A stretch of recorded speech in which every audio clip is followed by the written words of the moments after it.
Mr. Secretary, welcome to the department. Distinguished Mr. Rubio. Yes.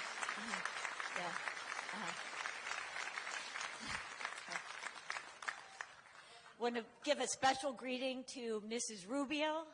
Yes. To your family, to your children, distinguished guests, members of Congress, on behalf of the nearly 80,000 strong officers who are serving the Department of State, a warm welcome.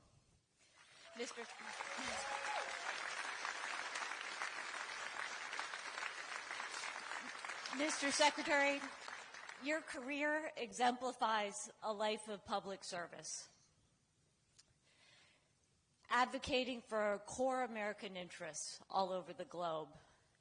In these challenging times, we need principled, strong leadership. That is why we are so happy to have you with your experience, your dedication, and your energy to lead us. Thank you.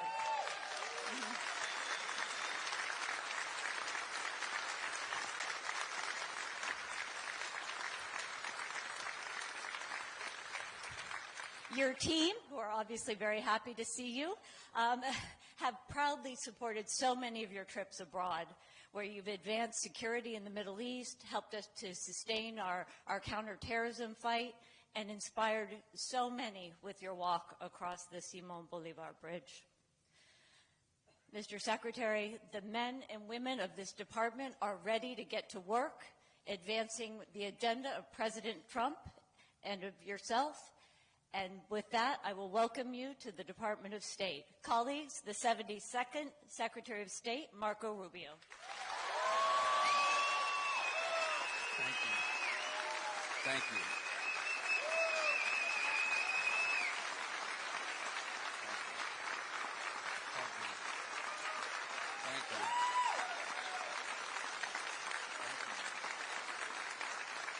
Thank you. Thank you so much. Thank you. It's a blessing and an honor to be with all of you today. And I want to introduce you to my family. I want you to meet them. We've been able to manage them for the last 20-some years and counting. And so I said this earlier today when the Vice President swore me in. My most important job, I believe the most important job any of us will ever have, is the job we do at home. And I don't mean that both here at home domestically in our politics, but in our lives. And I'm very proud of my wife, my 4 children, and their support. My wife, Jeanette, who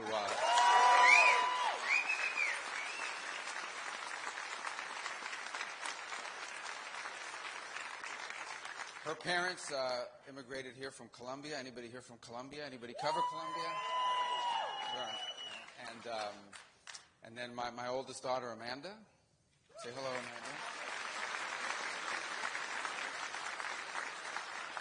And then came Daniela.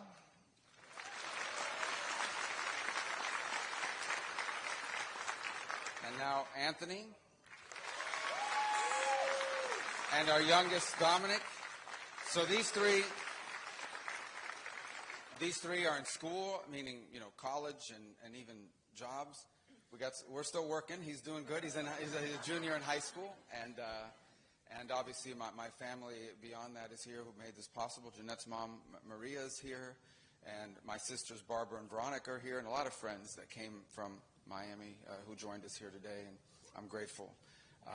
And thank you. I also want to recognize my former colleagues from the Congressional branch who also happen to be appropriators and authorizers. And so I thought it was important. 3 people I've known for a long time, and by coincidence, Florida is very well represented in the authorization and appropriations in the House. Mario Diaz-Balart, who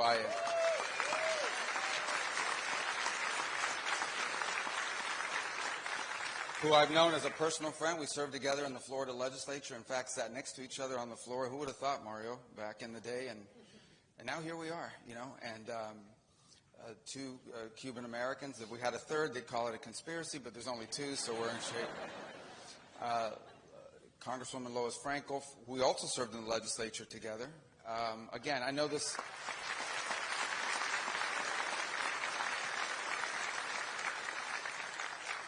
I know it looks suspicious. She just happens to be from Florida as well, and she happened to be on that committee. And then, of course, my colleague, Brian Mast, to thank you for being here as well.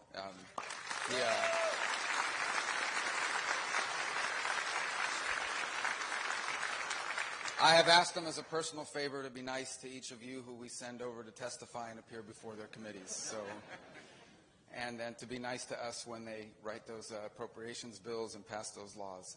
But we are great. I'm really grateful you would join us because our partnership will be critically important. I want to thank President Trump for nominating me. This is an extraordinary honor and a privilege to serve in this role, to be here, frankly, to oversee the greatest, the most effective, the most talented, the most experienced diplomatic corps in the history of the world resides in this building.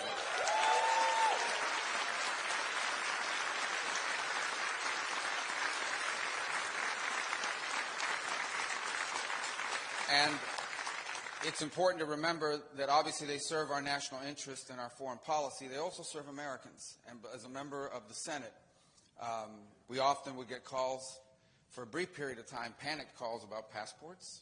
As you remember that era, when everyone forgot their passport expired and their cruise was on Saturday and it's Friday, 5 p.m. So we were, why are you guys chuckling? Is that, you know it's true, it happened. And then, of course, but we also serve Americans that sometimes find themselves overseas and lost their passport, or even worse, something terrible or tragic happened and their families are impacted by it. And so it's important. It's an important task and one that I know is critical to our mission. Beyond that, this is the face of the United States. In fact, if you think about it, for many people on this planet, their only interaction with America, most will never travel here, their only interaction with America in many cases, whether they be leaders or everyday people, will be the men and women who serve us abroad and do so with tremendous integrity and dedication. They are literally the face of our country, whether it's through the aid we've provided or through the services. I also want to say hello. Is this being live streamed somewhere? Are people watching this in all of our missions? Good. I want to thank them. I know they can't be with us here today, and depending on where they are in the world, it's probably not as cold as it's been, at least for a Floridian. So I also think the brilliance of this organization shows by hosting these events indoors, which it's already showing, and we're grateful for that as well. But I want to tell you that I want to thank you, all those who are serving overseas and abroad, some in places that are strong and stable and others that are more tenuous and dangerous. And I want to do something also special. I want to also thank the locally employed staff, the nationals of those countries who work with us.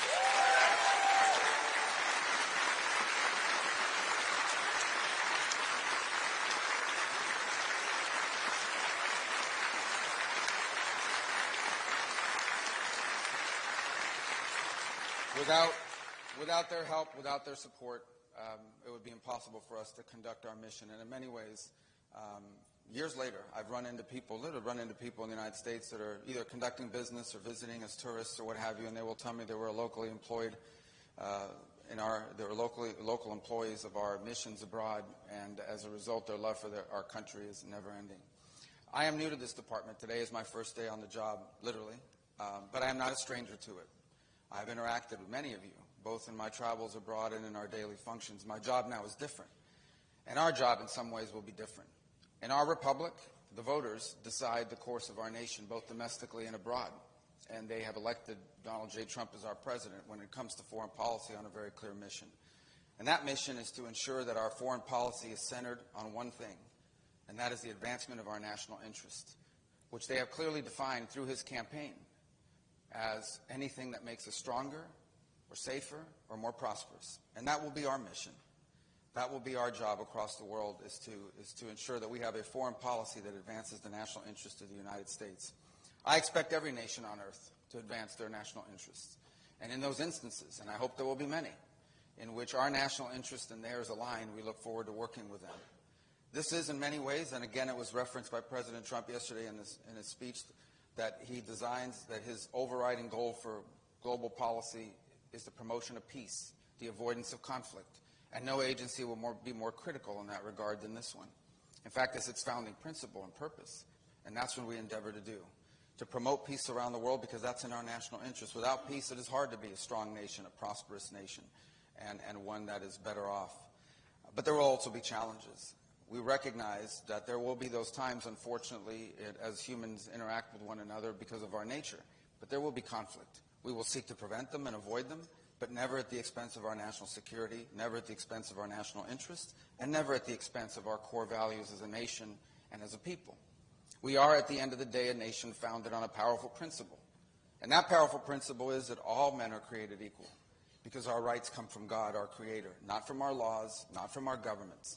And we hope the entire world can one day live under that, and we will always, always be strong defenders of that principle. Never at the expense of our national interest, never at the expense of pragmatic foreign policy, never at the expense of the reality that oftentimes in foreign policy our choices are not between a bad option and a good option. Sometimes in foreign relations our options are two bad ones, and we're just trying to figure out which one of them is least bad. And that's unfortunate, but it is true. And that's a tough job. It's our job, and we'll seek to do it right and well. That is the core mission of this agency, and it will be the core mission while Donald Trump is president, and we will be effective on his behalf. I also want this agency to be, and I don't mean, not that it's irrelevant now, but I want it to be where it belongs. I want the Department of State to be at the center of how America engages the world. Not just how we execute on it, but on how we formulate it. Some of the brightest minds in foreign policy reside within this building and within this government. And we need to ensure that we have an environment here that's conducive to creativity, to boldness, to new ideas, to recognizing the dynamic world in which we live, one that is changing faster than it has ever changed before. And we need to be ahead of it. When the time comes for the principals to gather, or even deputies, I want the Department of State to have the best ideas and the best options available for the president. And then I want us to be able to execute them better than any agency in our government. That will also be a task of mine. I have watched from the congressional side from time to time administrations in both parties, in which sometimes the Department of State has been sort of relegated to a secondary role because some other agency can move faster or seems to be bolder or more creative. It's not your fault, but we're going to change that. We want to be at the centerpiece. We want to be at the core of how we formulate foreign policy, because we're going to have the best ideas of any agency, and because we're going to execute it better and faster and more effectively than any other agency in our government. And I know we have the right team to do it. There's no other agency in the world, there's no other agency in our government that I'd rather lead, because of the talent that's collected here in this room and those watching around the world. That will be our mission, and I hope we'll be able to do it together. There will be changes, but the changes are not meant to be destructive. They're not meant to be punitive. They're not out of the changes will be because we need to be a 21st century agency that can move, by a cliche that's used by many, at the speed of relevance. But we need to move faster than we ever have, because the world is changing faster than we ever have. And we have to have a view that some say it's called look around the corner, but we really need to be thinking about where are we going to be in 5, 7, 10, or 15 years. Some of the issues that confront humanity today have no precedent.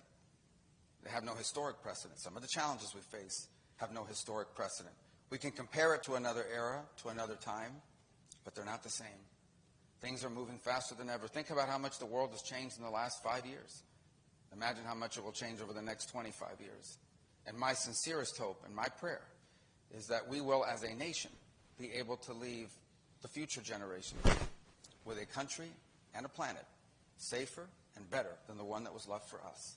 And you will be a big part of achieving that goal. It is an honor to be able to lead this agency. I hope to do it with distinction and with integrity, working harder than anyone ever has at this role. And that will not be easy because some pretty hardworking people have come before me. But I know that we are up to the task. And I'm glad that I'm in the job, on day one. I was sworn in at about 9:15. I didn't mess up the oath. And we're ready to go to work, and I know you are as well. Thank you. God bless all of you. God bless our country. Thank you.